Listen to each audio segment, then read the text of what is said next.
Hello नमस्कार सगळ्यांना। या व्हिडिओमध्ये आपण जाणून घेऊ की हवामान बदलाच्या काळात सोरायसिस असलेल्या रुग्णांनी कसे हाताळावे, कोणत्या गोष्टी पाळाव्यात जेणेकरून त्यांचा सोरायसिस वाढू नये किंवा ट्रिगर होऊ नये।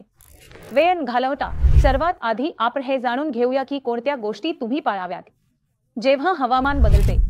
हवामान बदल म्हणजे आपण बोलतोय जसं उन्हाळ्यानंतर पावसाळा येतो, पावसाळ्यानंतर शरद ऋतू येतो, शरद ऋतूनंतर हिवाळा येतो, हिवाळ्यानंतर वसंत ऋतू येतो आणि वसंतानंतर पुन्हा उन्हाळा येतो। म्हणून प्रत्येक ऋतू बदलताना तुम्ही प्रामाणिकपणे, इच्छाशक्तीने आणि जागरूकपणे वागायला हवं। तर सर्वात आधी तुम्ही काय करायचं तर त्या ऋतू बदलाला स्वीकारायचं आहे। तुमच्या शरीरानुसार जी ऋतूनुसार भाज्या किंवा ऋतूनुसार अन्न मिळतं ते तुम्ही तुमच्या आहारानुसार व्यवस्थितपणे समाविष्ट करा। काहीही खाणं सुरू करू नका।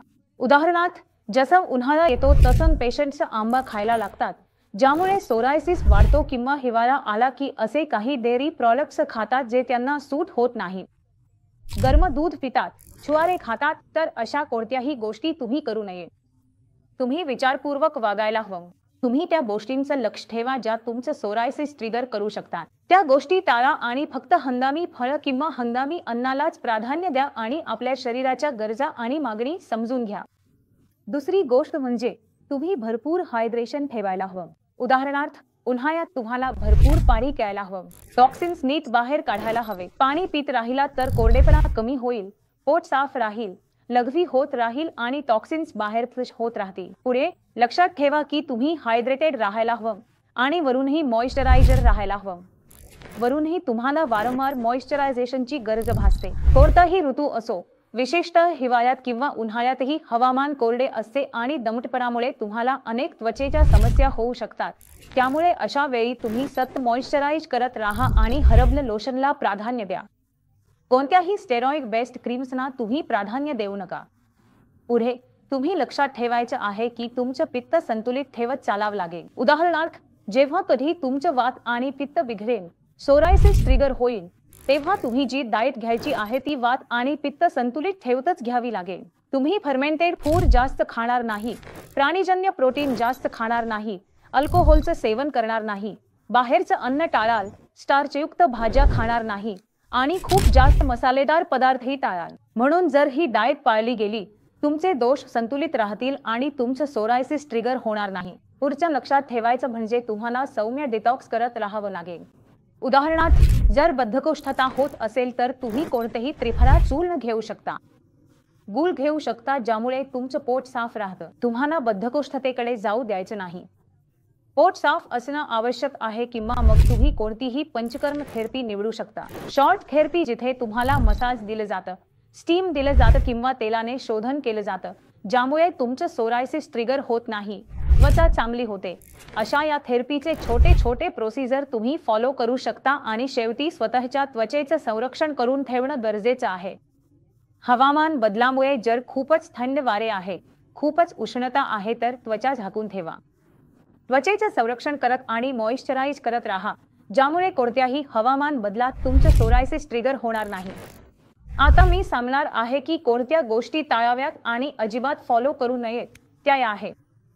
सर्वात आधी तुम्ही किरकोळ लक्षणांकडे दुर्लक्ष करू नका, कारण थोडीशी खाज येण्याने तुमचं सोरायसिस वाढत जातं आणि खोल जखमा किंवा इजा होऊ शकतात। त्यामुळे हे टाळू नका। जिथेही खाज येत आहे तिथे तुम्ही मॉइश्चरायझर लावा त्याऐवजी की तुम्ही तिथे खाजवू किंवा ओरबाडू। पुढे हे लक्षात ठेवा की खूप गरम शॉवर घेऊ नका।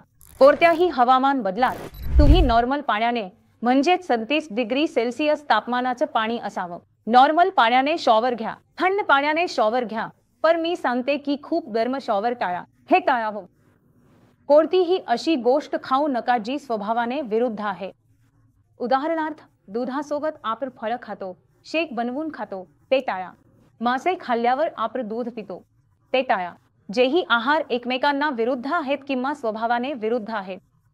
थंडावर गरम, गरमावर थंड, आंबटासोबत गोड, बोरासोबत आंबट किंवा दुधासोबत कुठलाही फळ, अशा कोणत्याही कॉम्बिनेशन्स तुम्ही टाळावीत। थोड्या अंतराने तुम्ही हे पदार्थ घेऊ शकता आणि तीच गोष्ट घ्या जी तुमच्या सोरायसिसला ट्रिगर करणार नाही।